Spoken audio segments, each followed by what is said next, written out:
Sabe, geralmente quando a gente fala de condenação, de crime e justiça, a expectativa da galera é de uma coisa quase matemática, não tem? Com certeza. É aquela visão bem binária de sempre. Isso. O sujeito comete um delito, o juiz bate o martelo e a conta chega em forma de tranca, preso ou solto. Aham. Mas para quem estuda as realidades do direito, principalmente do direito ambiental aqui na nossa região amazônica, logo percebe que essa calculadora quebra. Quebra totalmente. A justiça precisa de nuances, não dá para ser só preto no branco. Exato. Então hoje a nossa imersão profunda é exatamente para destrinchar um documento fundamental sobre as medidas despenalizadoras. Um tema muito necessário, diga-se de passagem. Demais.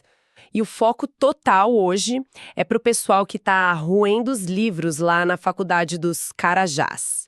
A nossa missão é entender de uma vez por todas a engrenagem por trás das espécies de sursis, tanto o penal quanto o processual. E o que é fascinante bem aqui é que o sursis não é um passe livre para o crime, como muita gente pensa. O pessoal confunde muito isso, né? Bastante. Na verdade, é uma política criminal inteligente.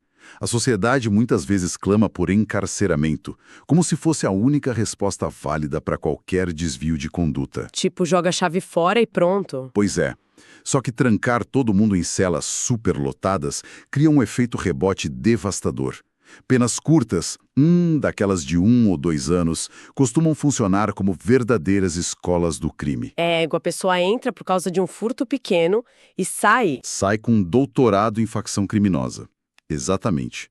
O sursis, que é essa suspensão condicional, surge justamente para evitar esse contágio prisional, focando em manter o indivíduo ali na linha, mas sob a vigilância do Estado. É uma tentativa de consertar o pneu com o carro andando, não tem? Bela analogia, é bem por aí. E para fazer essa teoria pesada virar algo palpável, uma parada pai d'égua de entender mesmo, a gente vai usar a nossa realidade local. Perfeito. A gente vai trazer 2 historinhas baseadas em casos fictícios, mas que qualquer um que anda ali pela orla de Marabá ou pelas estradas de terra da região sabe que é o pão de cada dia. São situações muito comuns no nosso contexto amazônico. Muito.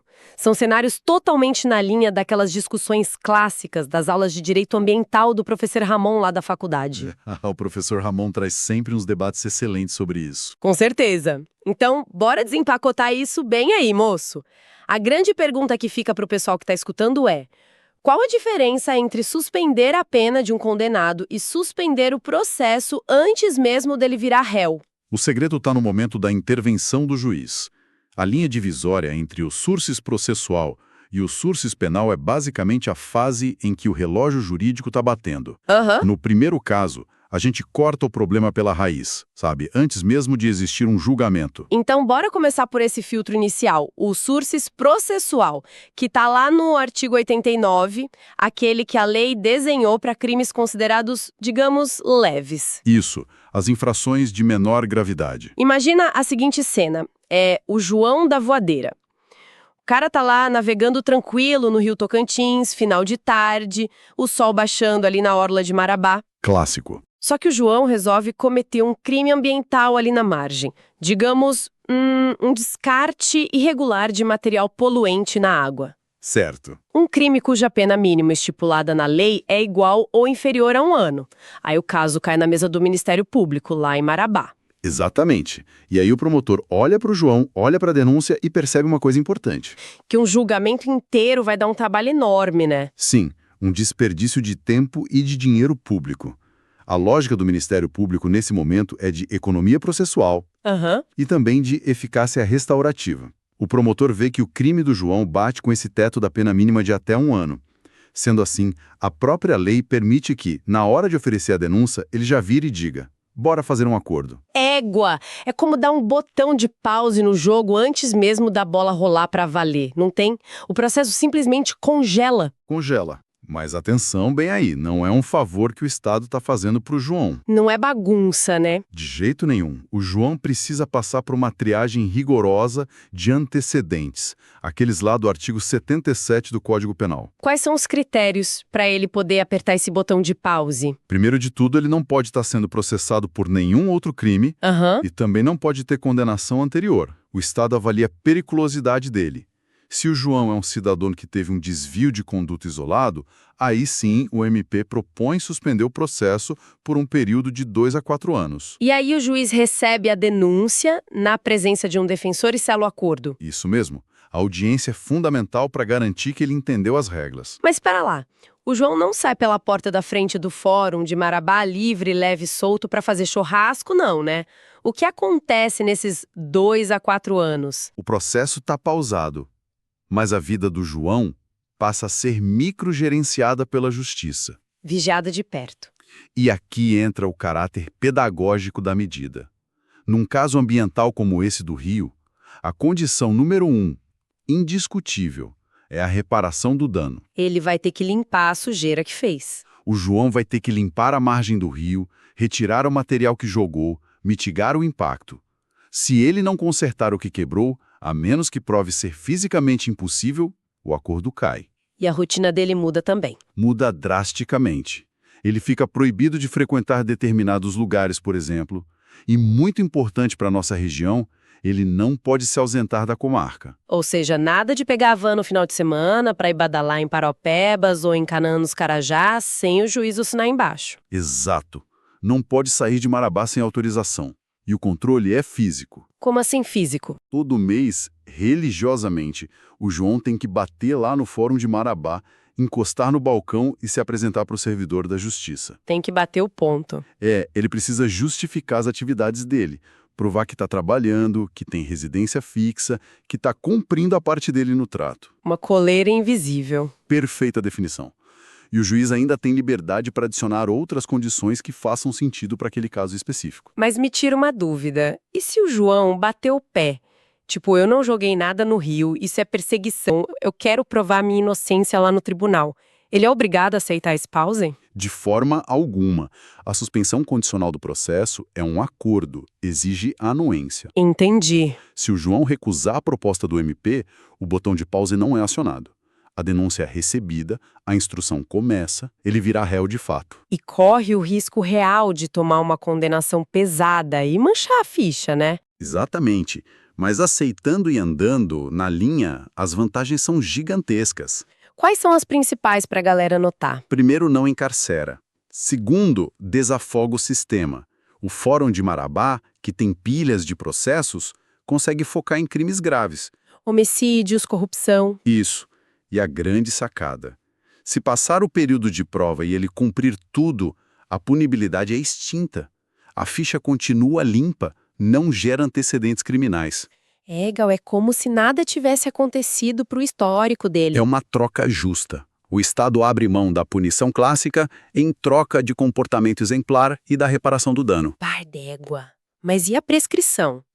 Porque tem muito malandro que poderia aceitar o acordo só para enrolar a justiça, achando que o tempo passa e o crime prescreve. O sistema pensou nisso. O artigo 89, parágrafo 6º, diz que durante a suspensão do processo, o prazo prescricional não corre. Congela junto. Congela junto. Se ele pisar na bola e o benefício cair, o Estado retoma o processo exatamente de onde parou. Sem perder um dia de prazo. Isso mesmo. Agora, tem umas exceções cruciais lá nos artigos 90 e 90A que o pessoal tem que lembrar. Quais são? O sursis processual não se aplica se a instrução do processo já tiver começado. A proposta tem que ser na largada e também não tem vez na justiça militar. A lógica militar exige resposta disciplinar imediata, o que não bate com essa ideia de suspensão. Perfeito, amarramos bem aí a fase inicial, o sistema pegou o problema no nascedouro. Mas, moço, a realidade é que nem todo crime ambiental é uma coisinha leve na margem do rio, né? Infelizmente, a gente sabe que o buraco costuma ser mais embaixo. Muito mais. Às vezes o estrago é grande, a denúncia segue, o processo corre até o fim e o sujeito é efetivamente condenado. E aí a gente entra na segunda espécie, o sursis penal. Que vai lá do artigo 77 a 80. E para ilustrar esse cenário, bora para nossa segunda historinha. O caso do Seu Chico da Motosserra. Esse nome já diz muita coisa sobre a gravidade do problema. Diz sim. O Seu Chico foi pego extraindo madeira ilegalmente. Um desmatamento pesado ali perto de uma reserva em Marabá. Certo, um crime doloso. Isso. O Ministério Público caiu matando, A defesa não deu conta e o juiz condenou seu Chico. A pena privativa de liberdade, a PPL, que o juiz deu foi de 1 ano e meio de prisão. Uma pena curta, mas ainda assim uma condenação formal. Pois é. O Chico já estava lá na casa dele, arrumando a maleteira, a família chorando, todo mundo achando que ele ia para o Chilindrô no dia seguinte. É o fim da linha para ele. Não necessariamente. É aí que o sursis penal entra como uma última rede de proteção. Como a pena do Chico não foi superior a 2 anos... Que é o teto da regra geral, né? Exato. A execução dessa pena pode ser suspensa por 2 a 4 anos, que é o período de prova. O Chico não escapou da condenação, a ficha sujou. Mas a execução, o ato de ir para a cela, fica em espera. Espera lá, moço. Então o cara comete um crime ambiental grave, é condenado, mas não pisa no presídio? A princípio, não. Qual é a peneira que a justiça usa para não deixar isso virar festa? Porque se for automático, a galera vai toda pro mato com motosserra achando que é de boa. A peneira é muito fina. Para conseguir isso, o Chico não pode ser reincidente em crime doloso. Se ele já tiver uma condenação anterior irrecorrível por crime com intenção, o benefício é negado sumariamente. E se essa condenação antiga dele for tipo um crime sem intenção? Um acidente de trânsito culposo lá atrás? O juiz passa a mão na cabeça? Aí é diferente. A lei distingue dolo e culpa. Se a condenação anterior foi culposa, o sursis penal ainda é possível. Entendi. Além disso, o juiz vai dissecar a vida do Chico. A culpabilidade, os antecedentes, a conduta social, a personalidade. Tudo tem que indicar que o benefício é a melhor saída. E ele não poderia simplesmente pegar umas penas restritivas de direito no lugar? Ótimo ponto. O sursis é subsidiário. Ele só entra se a substituição por penas restritivas de direito, lá do artigo 44, não for cabível ou indicada para o caso. E se o Chico já tivesse tomado uma multa num processo antigo, isso é reincidência que trava o sursis penal? Não. A lei é clara em dizer que a condenação anterior apenas à multa não impede o benefício. A multa é patrimonial, não puxa por si só a necessidade de trancar o cara. Tem um detalhe nos textos base que me chamou muita atenção bem aí. O tal do sursis etário e humanitário. Ah, essas são exceções fascinantes. E se o seu Chico já fosse um senhor de mais de 70 anos de idade? Ou se ele tivesse com a saúde muito debilitada? O calorão de Marabá dentro de uma cela e acabar com o idoso, não tem? A legislação reconhece essa questão de humanidade. Nesses casos de idade avançada, acima de 70 anos, ou razões de saúde graves, a regra muda. E amplia, né? Amplia bastante. Ao invés da pena máxima permitida ser de 2 anos, a lei permite suspender penas de até 4 anos. Égua, o dobro. O dobro. E, consequentemente, o período de prova também sobe, passando a ser de 4 a 6 anos. Faz sentido. Mas deixa eu te falar uma coisa, a gente entende a lógica de não superlotar os presídios. Só que o Chico cometeu um crime pesado. Desmatou, foi julgado, pegou quase 2 anos. Sim. Aí ele ganha o sursis penal e volta para casa. Onde é que dói no bolso ou no suor dele? O que acontece no primeiro ano desse benefício para ele não ficar só assistindo novela? Não tem essa de ir para casa assistir novela, não. O artigo 78 responde isso. No primeiro ano do sursis penal, o Chico obrigatoriamente vai ter que prestar serviços à comunidade ou sofrer limitação de fim de semana. Ah, então ele vai ter que varrer praça lá na Nova Marabá, limpar a escola pública sob aquele sol de rachar. Exatamente. Ele vai suar a camisa para devolver o prejuízo para a sociedade. É inegociável como regra geral. Não tem nenhuma saída estratégica para ele escapar disso no final de semana? Tem uma exceção. O juiz só pode substituir essa prestação de serviços por condições mais brandas se o Chico preencher uns requisitos dificílimos. Quais? Ele precisa já ter reparado o dano ambiental integralmente e as circunstâncias do caso, os antecedentes dele, têm que ser inteiramente favoráveis. Aquele réu perfeito, né? Que errou, mas consertou rápido. Isso. Aí, se ele for esse cara, o juiz troca o serviço braçal por 3 coisas. Proibição de frequentar certos lugares, proibição de sair da comarca sem autorização e comparecimento mensal lá com o servidor da justiça. Cai na mesma rotina de bater o ponto no fórum igual ao João da Voadeira. Exatamente a mesma dinâmica de vigilância. Certo. Já vimos como o João e o Chico conseguiram o benefício, Mas a liberdade dele está presa por um fio condicional, não tem? Um fio bem fino, na verdade. Bora entrar na terceira parte da nossa análise, quebrando as regras. O que acontece se eles pisarem na bola em Marabá? O artigo 81 fala da revogação do sursis. Se a gente ligar isso com a visão geral que a gente comentou no começo, não tem. A justiça tem tolerância zero para certos vacilos. Fala das revogações obrigatórias primeiro. Aquele momento em que o juiz não tem nem o que pensar. No sursis penal do Chico, a revogação é obrigatória se ele for condenado irrecorrivelmente por outro crime doloso. Cometeu o crime com intenção, de novo, perdeu. Perdeu na hora. Também é obrigatória se ele frustrar a execução da multa, mesmo tendo dinheiro para pagar. E crucial para os crimes ambientais se ele não reparar o dano sem motivo justificado. Deu calote no meio ambiente, vai para a cela. E mais, cai também se ele não cumprir aquelas regras duras do primeiro ano, de prestar serviço à comunidade. E no caso do João? O do processo. No processual, a corda é mais frágil. A revogação é obrigatória se ele não reparar o dano, claro, mas também se ele vier a ser simplesmente processado por outro crime. Égua, olha a sutileza bem aí. O Chico, que já era condenado, precisa ser condenado de novo para perder. O João só precisa virar réu num caso novo para já perder o acordo antigo. É que o João ganhou o benefício no escuro, né? O Estado apostou na inocência contínua dele sem julgar. Se surge um processo novo, essa aposta cai por terra. Entendi. Mas e se for uma coisa sem intenção?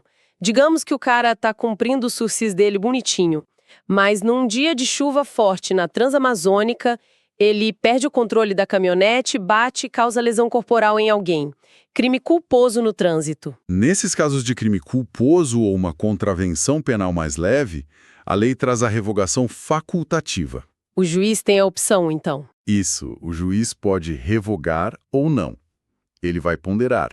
Se decidir não revogar, ele pode ser benevolente e apenas prorrogar o período de prova até o limite máximo. Dá um puxão de orelha mais longo. Exato. Se o prazo era de 2 anos, o juiz estica para 4. É um aviso severo. Tá, e agora bora olhar para a luz no fim do túnel.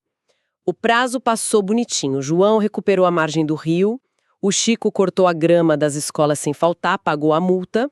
O que rola no final, lá no artigo 82? É a vitória da ressocialização, com os alunos do professor Ramon acompanhando o sucesso desse mecanismo lá no fórum. Se o prazo expirou sem revogação, o juiz declara a pena privativa de liberdade extinta para o Chico. Acabou a dívida. Acabou a dívida. E no caso do João, declara-se a extinção da punibilidade. Pai d'égua. Só para amarrar os conceitos com o vocabulário nosso. O sursis processual paralisa a ação no nascedouro para crimes com pena mínima até 1 ano, evita que a pessoa vire ré. Perfeito. Já o sursis penal, ele suspende a execução da cadeia para quem já foi condenado a penas curtas, até 2 anos em regra.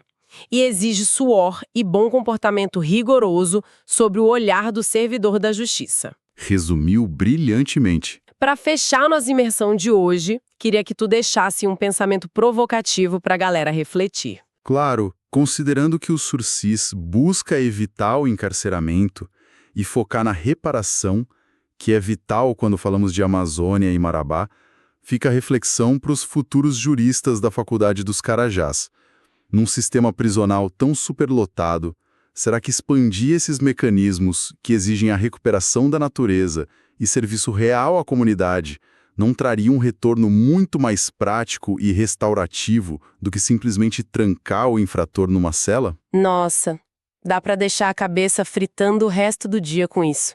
É muito mais jogo consertar o que foi quebrado do que esconder quem quebrou, não tem? Com toda certeza. Bom, eu só tenho a agradecer por esse papo excelente, moço.